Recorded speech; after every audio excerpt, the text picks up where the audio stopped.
ಎಲ್ರಿಗೂ ನಮಸ್ಕಾರ. ಭಾರತ ಕೃಷಿ ಪ್ರಧಾನ ದೇಶ.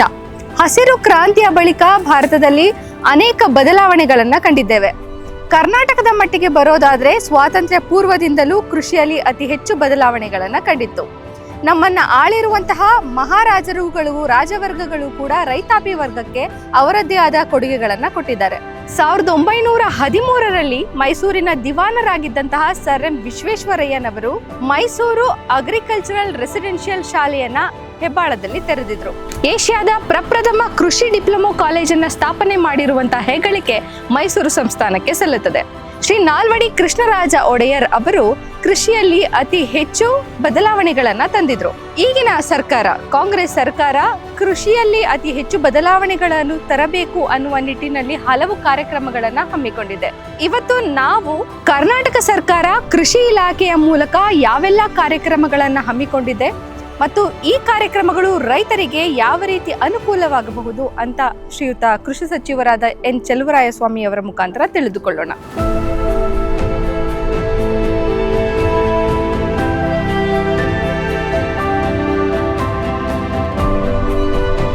ಸರ್ ನಮಸ್ಕಾರ. ನಮಸ್ತೆ ಅಮ್ಮ. ಕಾರ್ಯಕ್ರಮಕ್ಕೆ ಸ್ವಾಗತ ತಮಗೆ. Thank you.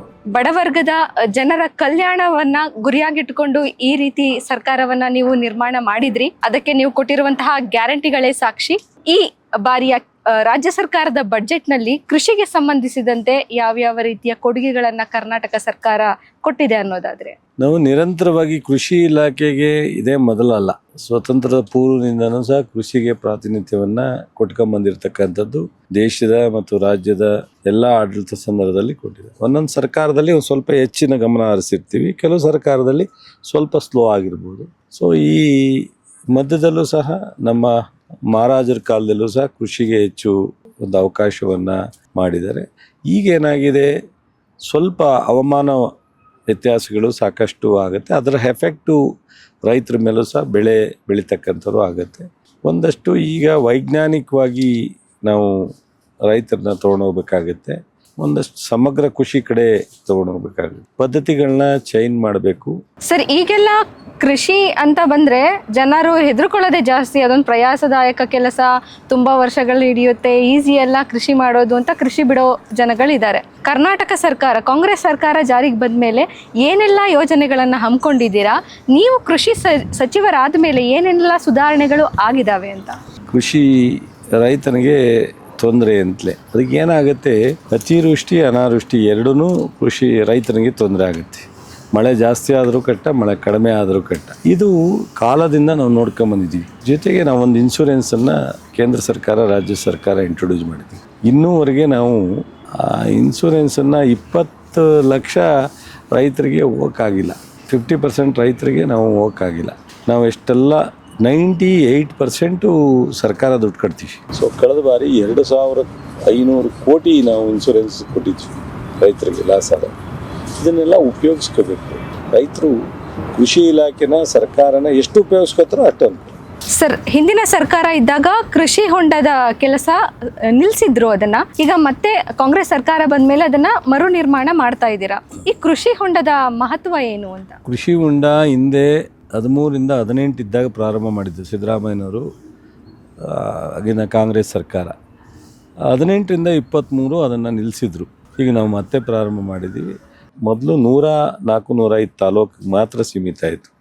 ಈಗ ನಾವು 224 ಕೃಷಿ ಹೊಂಡ ಮಾಡ್ತೀವಿ. ಕೃಷಿ ಹೊಂಡ ಉದ್ದೇಶ ಏನಪ್ಪ ಅಂದರೆ, ಯಾವುದಾರ ಮಳೆ ಬಂದು ಬೆಳೆ ಹಾಕಿ ಮಳೆ ಕೊನೆಯಲ್ಲಿ ಬೆಳೆ ನಮ್ಮ ಕೈ ಸಿಗೋ ಟೈಮ್ನಲ್ಲಿ ನೀರು ತೊಂದರೆ ಆದರೆ ಆ ಶೇಖರಣೆ ಆಗಿರ್ತಕ್ಕಂಥ ನೀರನ್ನು ಉಪಯೋಗಿಸಿ ಕೊನೆಯ ಸ್ಟೇಜಲ್ಲಿ ಬೆಳೆನ ಲಾಸ್ ಆಗದಂಗೆ ನೋಡ್ಕೊಳ್ತಕ್ಕಂಥದ್ದು. ಕೃಷಿ ಹೊಂಡಕ್ಕೆ ಟಾರ್ಪಲ್ ಕೊಡ್ತೀವಿ ಮತ್ತು ಸುತ್ತ ಫೆನ್ಸಿಂಗ್ ಮಾಡ್ತೀವಿ, ಡೀಸೆಲ್ ಪಂಪ್ ಕೊಡ್ತೀವಿ. 50% 60% SC/STಗೆ ಜಾಸ್ತಿ ಇರುತ್ತೆ, ಜನರಲ್ ಕಡಿಮೆ ಇರುತ್ತೆ, ಸಬ್ಸಿಡಿ ಇರುತ್ತೆ. ಈ ಕೃಷಿ ಹೊಂಡದಲ್ಲಿ ಕೆಲವೊಮ್ಮೆ ನಾವು ಅನೇಕ ಹಿಂದಿನ ಎಕ್ಸ್ಪೀರಿಯೆನ್ಸು, ಮಕ್ಕಳುಗಳಿರ್ಬೋದು ದೊಡ್ಡವರಿರ್ಬೋದು, ಸ್ವಲ್ಪ ಜಾರಿ ಬಿದ್ದು ಸಾವಾಗಿರೋ ಎಲ್ಲ ಇತಿಹಾಸಗಳಿದೆ. ನಾವೀಗ ಫೆನ್ಸು ಮಸ್ಟ್ ಆ್ಯಂಡ್ ಶುಡ್ ಮಾಡಿದ್ವಿ. ಅದನ್ನು ಅಲ್ಲಿಯ ರೈತರು ಎಚ್ಚರಿಕೆ ವಹಿಸಬೇಕು ಅಂತೇಳಿ ನಾನು ವಿನಂತಿ ಮಾಡ್ತೀನಿ. ಸರ್, ಈಗ ಪ್ರಕೃತಿ ವಿಕೋಪಗಳಾದಂತಹ ಸಂದರ್ಭದಲ್ಲಿ ರೈತರ ಬೆಳೆಗಳು ಸಾಕಷ್ಟು ಹಾನಿಯಾಗೋ ಸಂದರ್ಭಗಳು ಇರ್ತವೆ. ಇಂತಹ ಸಂದರ್ಭಗಳಲ್ಲಿ ಸರ್ಕಾರದಿಂದ ಅವರಿಗೆ ಯಾವ್ಯಾವ ಸವಲತ್ತುಗಳು ದೊರೆಯಬಹುದು? NDRF, SDRF ಅಂತಿದೆ, ಸ್ಟೇಟಿಂದ ಕೊಡೋದು, ನ್ಯಾಷನಲ್ ಡಿಸಾಸ್ಟರ್ ಮ್ಯಾನೇಜ್ಮೆಂಟಿಂದ ಕೊಡ್ತಕ್ಕಂಥದ್ದು ಇದೆ. ಅದನ್ನು ಮೀರಿ ಕೆಲವೊಮ್ಮೆ ಅದರಲ್ಲಿ ಭಾಳ ಕಡಿಮೆ ಪ್ರಮಾಣದ ಸಹಾಯ ಇರುತ್ತೆ ರೈತರಿಗೆ. ಅದಕ್ಕೋಸ್ಕರ ನಾವು ಇನ್ಶೂರೆನ್ಸನ್ನು ಇಂಟ್ರೊಡ್ಯೂಸ್ ಮಾಡಿರೋದು. ಸೆಂಟ್ರಲ್ ಗೌರ್ಮೆಂಟ್, ಸ್ಟೇಟ್ ಗೌರ್ಮೆಂಟ್ ಎರಡೂ 49% ನಾವು ಕಟ್ತೀವಿ. ಇನ್ನು 2% ಮಾತ್ರ ರೈತರು ಪ್ರೀಮಿಯಮ್ನ ಫಿಲಪ್ ಮಾಡೋದು. ಕಳೆದ ಬಾರಿ 25 ಲಕ್ಷದ ರೈತರು ರಿಜಿಸ್ಟರ್ ಮಾಡಿದರು. 2,500 ಕೋಟಿ ಅವರಿಗೆ ಬೆಳೆ ನಷ್ಟದಿಂದ ಇನ್ಶೂರೆನ್ಸ್ ಮೂಲಕ ಕ್ಲೈಮನ್ನು ನಾವು ಕೊಡ್ಸೋಕ್ಕೆ ಪ್ರಯತ್ನ ಮಾಡಿ ಸಕ್ಸಸ್ ಆಗಿದ್ದೀವಿ. ಈ ವರ್ಷವೂ ಸಹ 23 ಲಕ್ಷ ಈಗಾಗಲೇ ಕಳೆದ ಬಾರಿ ಆಗಿ ಅದನ್ನು ಸಹ ಇದಾಗ್ತೀವಿ. ತೊಗರಿ ಲಾಸಲ್ಲಿ ಹೆಚ್ಚು ಕಡಿಮೆ 500 ಕೋಟಿ ಗುಲ್ಬರ್ಗ ಜಿಲ್ಲೆನಲ್ಲೇ ಪ್ರೀಮಿಯಮ್ನ ತೊಗೊಂಡಿದ್ದಾರೆ. ಅಲ್ಲೂ ಈಗ ಮೊನ್ನೆ ಒಂದಷ್ಟು ಪ್ರೀಮಿಯಮ್ ಕಟ್ತಾ ಇದ್ದವರಿಗೆ, ರಿಜಿಸ್ಟ್ರ್ ಮಾಡದೇ ಇದ್ದವರಿಗೆ, ಇನ್ಶೂರೆನ್ಸ್ ತಗೊಳ್ಳದೇ ಇದ್ದವರಿಗೆ ಏನು ಮಾಡೋದು? ನಾವು ಅದಕ್ಕೋಸ್ಕರ ಪ್ರತಿ ವರ್ಷ ನಾವು ಒಂದು ವೆಹಿಕಲ್ ಬಿಟ್ಟು ಅನೌನ್ಸ್ ಮಾಡ್ತೀವಿ, ಪಾಂಪ್ಲೆಟ್ ಹಾಕ್ತೀವಿ, ಇಲಾಖೆಯಿಂದ ಮೈಕ್ ಇಟ್ಕೊಂಡು ಅನೌನ್ಸ್ ಮಾಡ್ತೀವಿ, ಗ್ರಾಮ ಪಂಚಾಯತಿನಲ್ಲಿ ಗ್ರಾಮ ಸಭೆಯಲ್ಲಿ ಹೇಳಿ ಅಂತ ಹೇಳ್ತೀವಿ. ಸಂಬಂಧಪಟ್ಟಂಥ ಎಲ್ಲ ಇಲಾಖೆಯರಿಗೆ, ಜಿಲ್ಲಾ ಆಡಳಿತಕ್ಕೆ, ತಾಲೂಕು ಆಡಳಿತಕ್ಕೆ ಈ ಒಂದು ಸ್ಕೀಮನ್ನು ಇಂಟ್ರೊಡ್ಯೂಸ್ ಮಾಡಲಿಕ್ಕೆ ಹೇಳ್ತೀವಿ. ಇನ್ನೂ ಸಹ ದೊಡ್ಡ ಪ್ರಮಾಣಕ್ಕೆ ರೈತರು ಹೊಂದಿಕೆ ಆಗ್ತಾಯಿಲ್ಲ. 150 ಕಟ್ಟಿ ಲಾಸ್ ಆದರೆ ತೊಂದರೆ ಇಲ್ಲ, ಆದರೆ ಅದು ಬರದೇ ಇದ್ದಾಗ ಅವ್ರಿಗೆ 20,000 ಬರುತ್ತಲ್ಲ, ಅದಕ್ಕೆ ಖುಷಿ ಪಡಬೇಕು. ನಾವು ವೆಹಿಕಲ್ ಇನ್ಶೂರೆನ್ಸ್ ಮಾಡ್ತೀವಿ, ಹೆಲ್ತ್ ಇನ್ಶೂರೆನ್ಸ್ ಮಾಡ್ತೀವಿ. ನಾವು ಅದನ್ನು ಆಕ್ಸಿಡೆಂಟ್ ಆಗಲಿ ಅಂತ ಮಾಡಲ್ಲ, ಆದಾಗ ಉಪಯೋಗಿಸ್ಕೊಳಕ್ಕೆ ಮಾಡ್ತೀವಿ. ಆ ಥರ ಈ ಕೃಷಿ ಇನ್ಶೂರೆನ್ಸನ್ನು ಮಾಡಿದ್ರೆ ಇನ್ನು ಮುಂದೆ ಭಾಳ ಅನುಕೂಲ ಆಗುತ್ತೆ. ಸರ್, ರೈತರಿಗೆ ಸರ್ಕಾರದಿಂದ ಯಾವೆಲ್ಲ ಸವಲತ್ತುಗಳು ಸಿಗ್ತಾ ಇದೆ ಅಂತ ಅನ್ನೋ ಮಾಹಿತಿ ಕೊಟ್ರಿ. ಈಗ ರೈತ ಸಂಪರ್ಕ ಕೇಂದ್ರದ ಬಗ್ಗೆ ಏನಾದರೂ ತಿಳಿಸ್ಕೊಡ್ಬಹುದಾ? ಈಗ ರೈತ ಸಂಪರ್ಕ ಕೇಂದ್ರ ತಾಲೂಕಿನಲ್ಲಿ ಒಂದು AD ಆಫೀಸ್ ಇರುತ್ತೆ, ಜಿಲ್ಲಾ ಮಟ್ಟದಲ್ಲಿ JD ಆಫೀಸ್ ಇರುತ್ತೆ. ಆದರೆ ಪ್ರತಿ ಹೋಬಳಿ ಹಂತದಲ್ಲಿ ನಾವು ರೈತ ಸಂಪರ್ಕ ಕೇಂದ್ರ ಅಂತ ಮಾಡಿರ್ತೀವಿ. ಅದು ಈ ರಾಜ್ಯದಲ್ಲಿ 747 ರೈತ ಸಂಪರ್ಕ ಕೇಂದ್ರಗಳಿದೆ. ಆ ರೈತ ಸಂಪರ್ಕ ಕೇಂದ್ರದಲ್ಲಿ ಎಲ್ಲೆಲ್ಲಿ ಏನೇನು ಸೌಲಭ್ಯ ನಮ್ಮ ಇಲಾಖೆಯಲ್ಲಿ ಕೇಂದ್ರ ಮತ್ತು ರಾಜ್ಯ ಸರ್ಕಾರ ಸಿಗುತ್ತೆ, ಯೂನಿವರ್ಸಿಟಿಯಿಂದ ಏನು ಸೌಲಭ್ಯವನ್ನು ಪಡ್ಕೋಬೋದು, ಪ್ರತಿಯೊಂದು ವಿಚಾರ ಮಾಹಿತಿ ಇರುತ್ತೆ. ಅಲ್ಲಿ ಗೊಬ್ಬರ, ಬೀಜ, ಔಷಧಿ ಎಲ್ಲವೂ ಸಿಗುತ್ತೆ. ಪ್ರತಿ ಒಂದು ಸೌಲಭ್ಯನೂ ರೈತ ಸಂಪರ್ಕ ಕೇಂದ್ರಕ್ಕೆ ಹೋದರೆ ಯಾವ ವಿಚಾರನೂ ಅಲ್ಲಿ ತಿಳ್ಕೊಳ್ಳೋಂಥ ಅವಕಾಶಗಳಿರುತ್ತೆ. ಅದನ್ನು ಎಲ್ಲ ರೀತಿ ಸ್ಟ್ರೆಂಥನ್ ಮಾಡಿದ್ದೀವಿ. ಎಲ್ಲ ಮಾಹಿತಿಯನ್ನು ಕೊಡುವಂಥ ಒಂದು ಅವಕಾಶವನ್ನು ಮಾಡಿದ್ದೀವಿ. ಅಧಿಕಾರಿಗಳಿದ್ರೇ ಎಲ್ಲವ ಮಾಹಿತಿ ಕೊಡಲಿಕ್ಕೆ ಸಾಧ್ಯ ಅನ್ನೋದನ್ನು ನಾವು ಅರ್ಥ ಮಾಡ್ಕೊಂಡು, ನಾನು ಸಚಿವನಾದ ಮೇಲೆ 1,000 ಈ ಇಲಾಖೆಯಲ್ಲಿ 57% ನೇಮಕಾತಿ ಕೊರತೆ ಇತ್ತು. ಅದನ್ನು ಇವತ್ತು 1,000, 2,500 ಮೇಲೆ ನೇಮಕಾತಿ ಮಾಡಬೇಕಾಯಿತು. 1,000ನ ನೇಮಕಾತಿಗೆ ನಾವು ಈಗಾಗಲೇ ಅನುಮತಿ ಕೊಟ್ಟಿದ್ದೀವಿ. ಜೊತೆಗೆ 700 ಜನಕ್ಕೆ ನಾವು ಪ್ರಮೋಷನ್ ಕೊಟ್ಟಿದ್ದೀವಿ.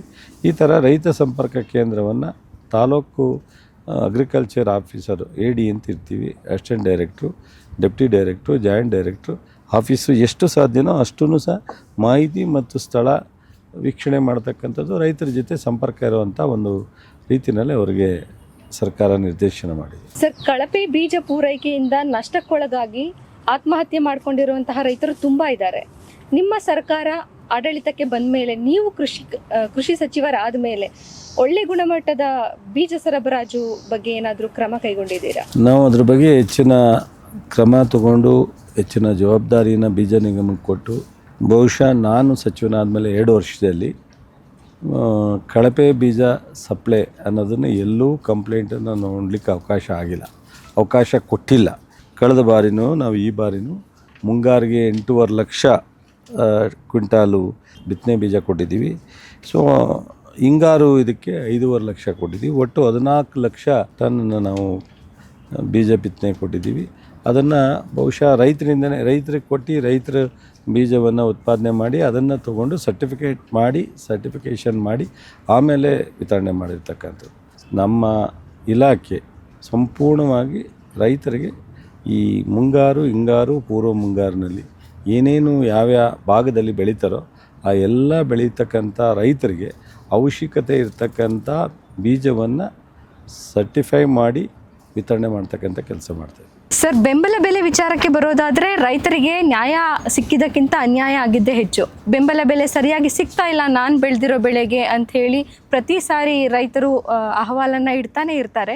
ನಿಮ್ಮ ಸರ್ಕಾರ ಅಥವಾ ನೀವು ಕೃಷಿ ಸಚಿವರಾದ ಮೇಲೆ ರೈತರು ಬೆಳೆದ ಬೆಳೆಗೆ ಬೆಂಬಲ ಬೆಲೆ ಸಿಗೋ ಹಾಗೆ ಮಾಡೋದ್ರಲ್ಲಿ ಯಾವ್ಯಾವ ರೀತಿ ಕ್ರಮಗಳನ್ನು ಕೈಗೊಂಡಿದ್ದೀರಾ? ಬ್ರಿಟಿಷ್ ಕಾಲದಿಂದನೂ ರೈತರಿಗೆ ಇದು ಕಾಡ್ತಾ ಇರ್ತಕ್ಕಂಥ ದೊಡ್ಡ ಸಮಸ್ಯೆ.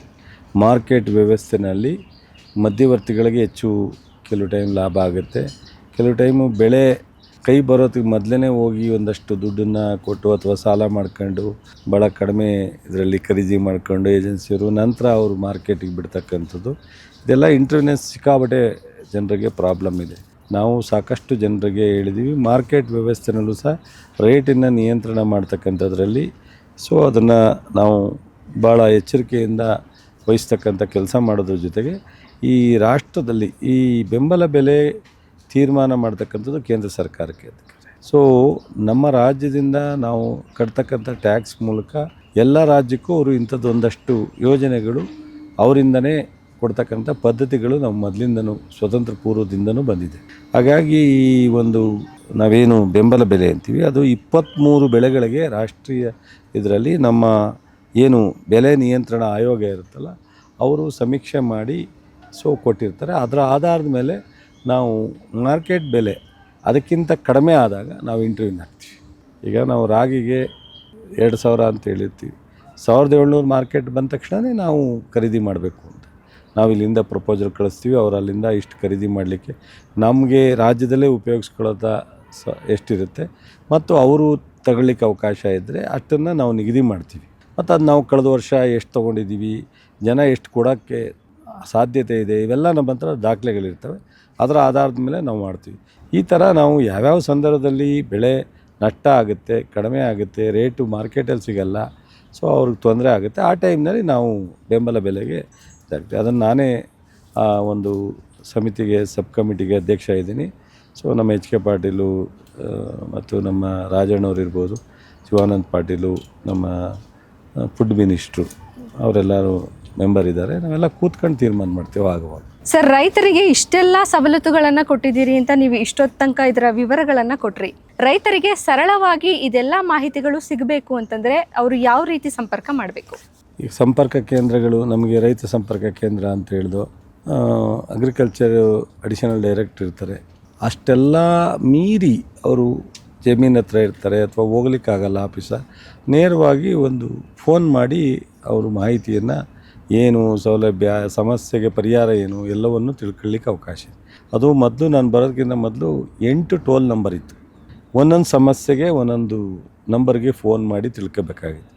ಅದು ನನಗೆ ಸರಿ ಅನ್ನಿಸ್ಲಿಲ್ಲ. ನಮ್ಮ ಅಧಿಕಾರಿಗಳ ಜೊತೆ ಎಲ್ಲ ಚರ್ಚೆ ಮಾಡಿ ನಮ್ಮ ಅವತ್ತಿದ್ದ ಸೆಕ್ರೆಟರಿಗಳು, ಕಮಿಷನರು, ಡೈರೆಕ್ಟ್ರುಗಳ ಹತ್ರ ಎಲ್ಲ ಒಂದೇ ಒಂದು ಕರೆ, ರೈತ ಕರೆ ಕೇಂದ್ರ ಅಂತ ಮಾಡಿದ್ಮೇಲೆ ಒಂದೇ ನಂಬರ್ಗೆ ಕರೆ ಮಾಡಿದ್ರೆ ಅಲ್ಲಿ ಅವರು ಏನು ಸಮಸ್ಯೆ ಹೇಳ್ತಾರೆ ರಿಜಿಸ್ಟ್ರ್ ಮಾಡಿ ಅವ್ರಿಗೆ ಸಲಹೆಯನ್ನು ಕೊಡಬೇಕು.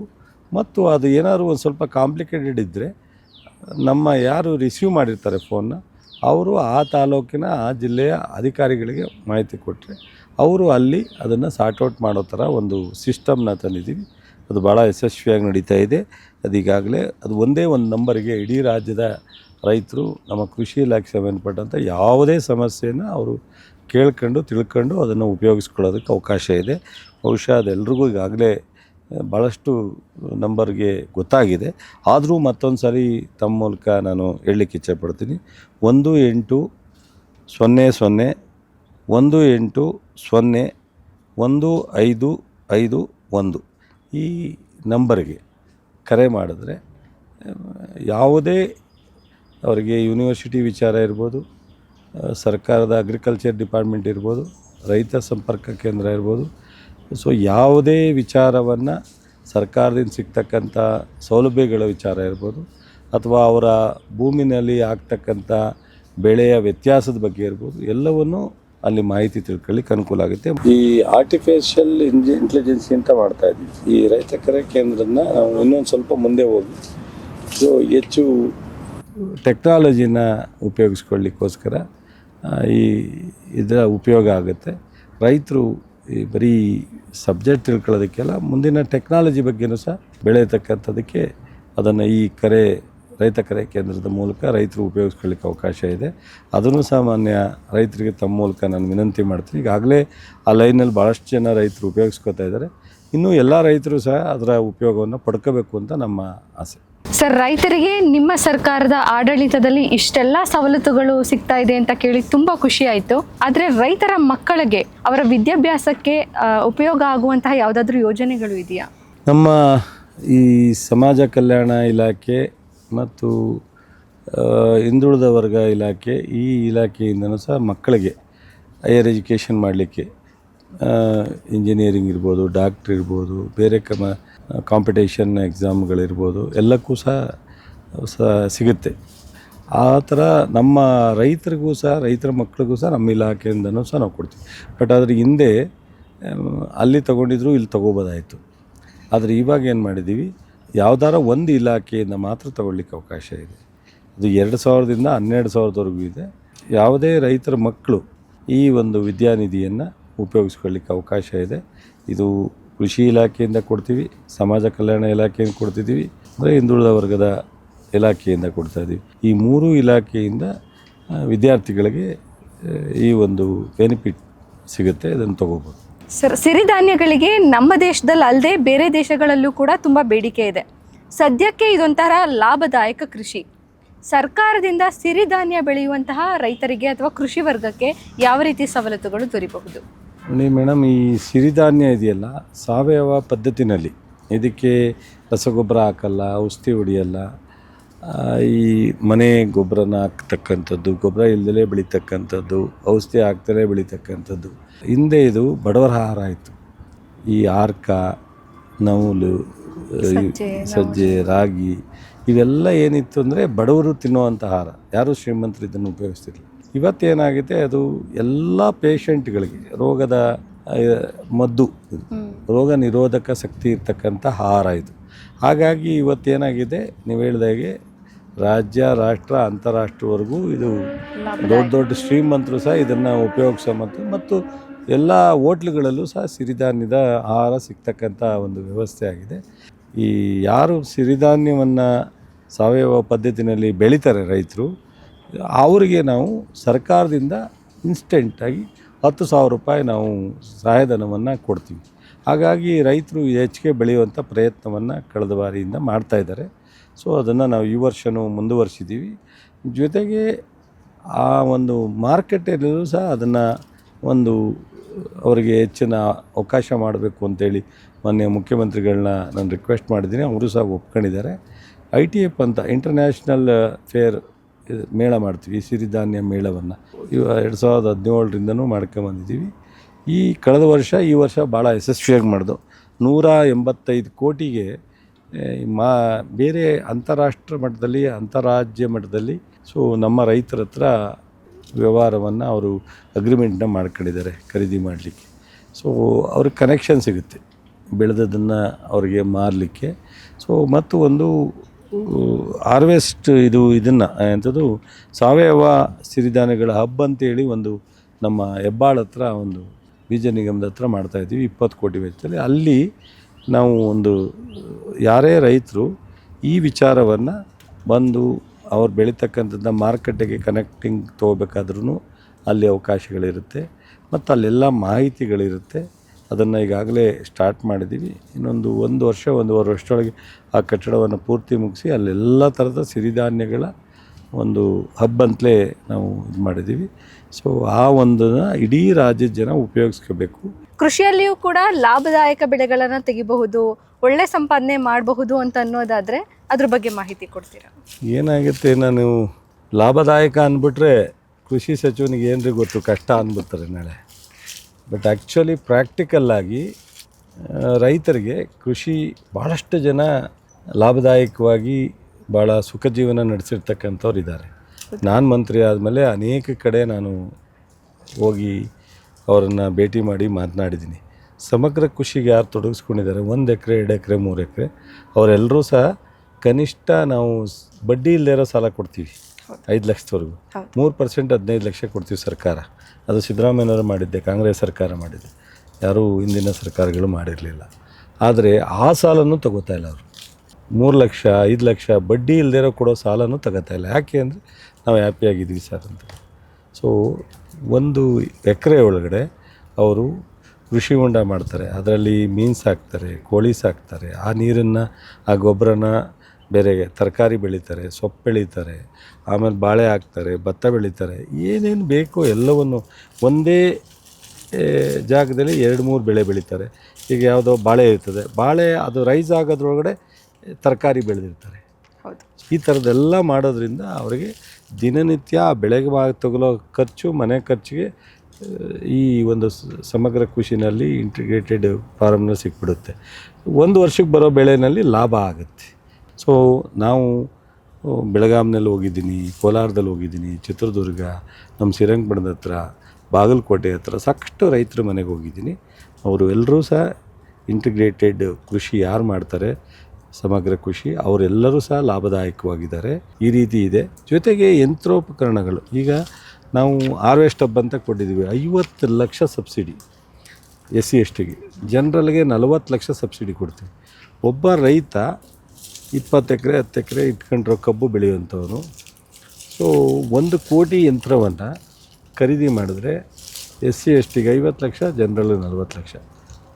ಇದು ಸಿದ್ದರಾಮಯ್ಯನವರು, ಚಲುವರಾಯಸ್ವಾಮಿ, DK ಶಿವಕುಮಾರ್, ಕಾಂಗ್ರೆಸ್ ಸರ್ಕಾರ ಮಾಡಿದ್ರು. ಇಲ್ಲಿವರೆಗೆ ದೇಶದಲ್ಲಿ ಗೊತ್ತಿಲ್ಲ, ಇಲ್ಲೂ ಇಲ್ಲ ಅಂತ ಅಂದ್ಕೊಂಡಿದ್ದೀನಿ ನಾನು. ನಮ್ಮ ರಾಜ್ಯದಲ್ಲಿ ಪ್ರಪ್ರಥಮವಾಗಿ ನಾವು ಇಂಟ್ರಡ್ಯೂಸ್ ಮಾಡಿದ್ದೀವಿ. ಮತ್ತು ನಾವು ಗೊಬ್ಬರ ಸಬ್ಸಿಡಿಲಿ ಕೊಡ್ತೀವಿ, ಬೀಜ ಸಬ್ಸಿಡಿಲಿ ಕೊಡ್ತೀವಿ, ಔಷಧಿ ಸಬ್ಸಿಡಿಲಿ ಕೊಡ್ತಿದ್ವಿ. ಇದನ್ನೆಲ್ಲ ಹೆಚ್ಚಿಗೆ ಉಪಯೋಗಿಸ್ಕೋಬೇಕು. ಮತ್ತು ಟ್ಯಾಕ್ಟ್ರು ಸಬ್ಸಿಡಿ ಕೊಡ್ತೀವಿ, ಈ ಚಾಪ್ ಕಟ್ರ್ ಅಂತೇಳಿ ಮೇವು ಕಟ್ ಮಾಡೋದನ್ನು ಸಹ ಸಬ್ಸಿಡಿಲಿ ಕೊಡ್ತಿದ್ದೀವಿ.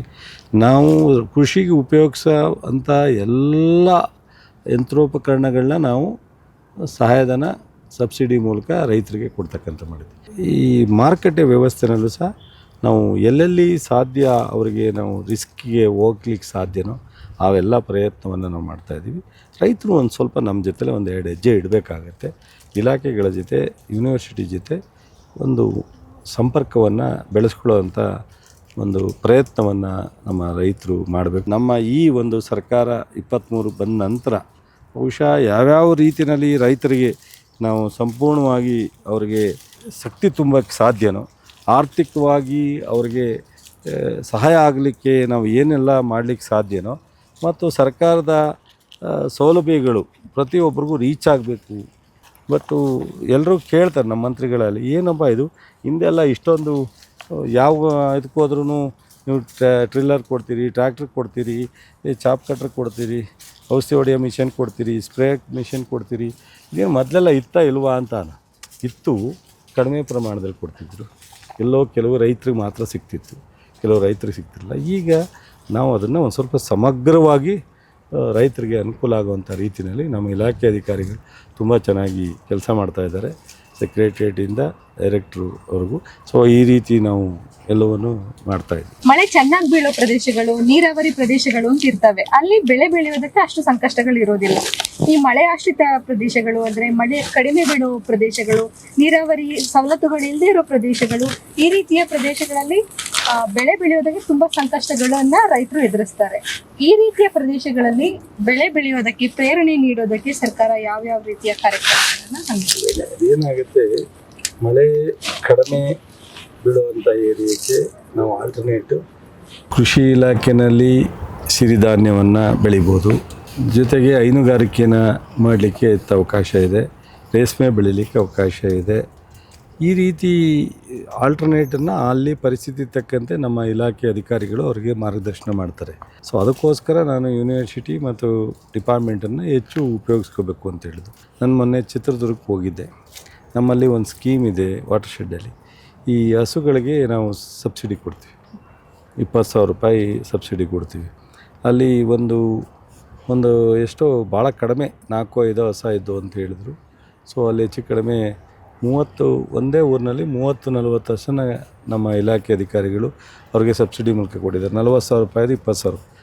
20,000 ರೂಪಾಯಿ ಫ್ರೀಯಾಗಿ ಸರ್ಕಾರ ಅವ್ರಿಗೆ ಕೊಡುತ್ತೆ ಅಂದರೆ ಅವ್ರು ಎಷ್ಟು ಖುಷಿಯಾಗಿದ್ದರು ಅಂದರೆ, ಬಹುಶಃ ಅವರಿಗೆ ಆ ಒಂದು ರೈತರಿಗೆ ಸ್ವರ್ಗ ಒಂದೇ ಗೇಣು ಅಂತಾರಲ್ಲ, ಆ ರೀತಿ ಅವರು ಭಾಳ ಖುಷಿಪಟ್ಟರು.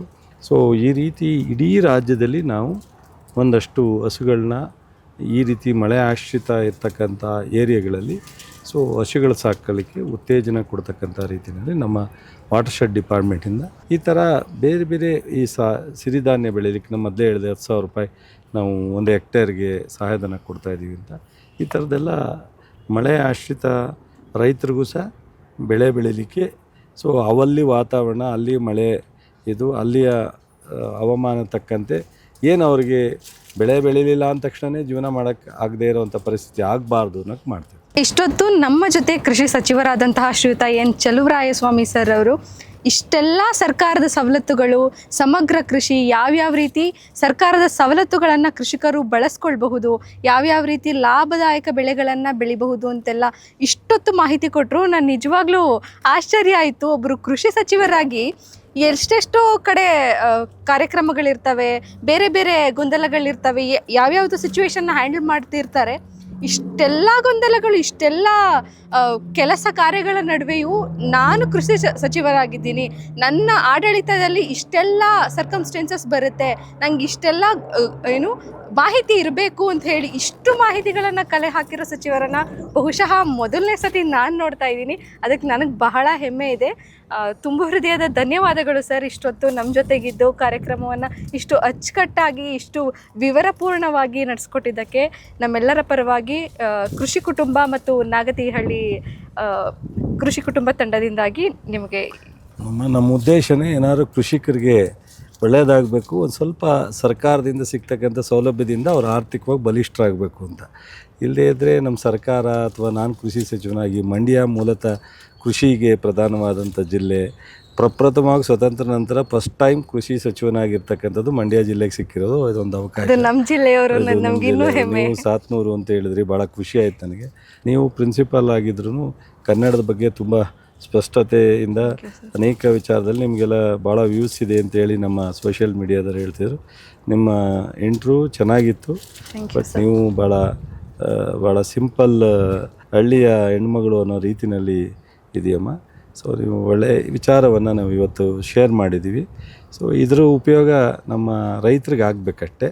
ಇದು ಏನೋ ನಮ್ಮ ಹುಡುಗ ನೀವು ಕೊಟ್ಟಿರ್ತಕ್ಕಂಥದ್ದು ಇದು ಆಸ್ಟ್ರೇಲಿಯಾನ ಜಪಾನ್ ತಳಿ ಅಂತ ನೋಡೋಣ. ನಾನು ನನ್ನ ತೋಟದಲ್ಲೂ ಹಾಕಬೇಕು ಅಂತಿದ್ದೀನಿ. ಒಂದು ಸ್ವಲ್ಪ ನೋಡ್ತೀನಿ ಇದ್ರ ಬಗ್ಗೆ ಏನು ಎಫೆಕ್ಟ್ ಇರುತ್ತೆ ತಿನ್ನೋದ್ರಿಂದ ಅನ್ನೋದನ್ನು ನೋಡ್ತೀನಿ. ತುಂಬ ಥ್ಯಾಂಕ್ಸ್ ಅಮ್ಮ, ಒಳ್ಳೆಯದಾಗಿ.